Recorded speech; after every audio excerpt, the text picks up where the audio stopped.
ఎంతో రుచిగా ఉండేటువంటి ముల్లంగి పచ్చడి చేసుకోబోతున్నామండి.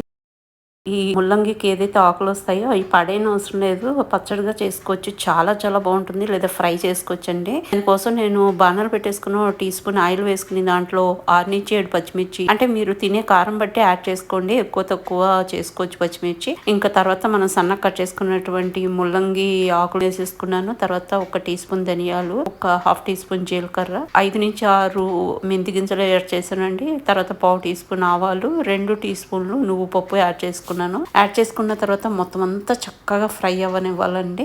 చాలా ఫాస్ట్గా ఫ్రై అయిపోతుంది. పాత్ర మొత్తం విడిచిపెట్టేసింది. మంచిగా ఫ్రై అయిపోయింది అనమాట. ఇంక ఇప్పుడు మిక్సీ జార్లోకి దీన్ని తీసేసుకుందాము. తీసేసుకున్న తర్వాత కొంచెం చల్లారనిచ్చిన తర్వాత మనము ఆమ్లా తురమండి. ఇంకా ఆమ్లాస్ అయిపోతున్నాయి, ఉన్నప్పుడే వాడుకోవాలి. నేను ఒక 3 ఆమ్లాస్ని ఈ విధంగా గ్రేట్ చేసుకున్నాను. తర్వాత ఒక పావు చిప్ప కొబ్బరి, రుచికి సరిపడా సాల్ట్ వేసుకున్నామండి. అదేవిధంగా 5-6 వెల్లుల్లి డబ్బులు వేసుకుని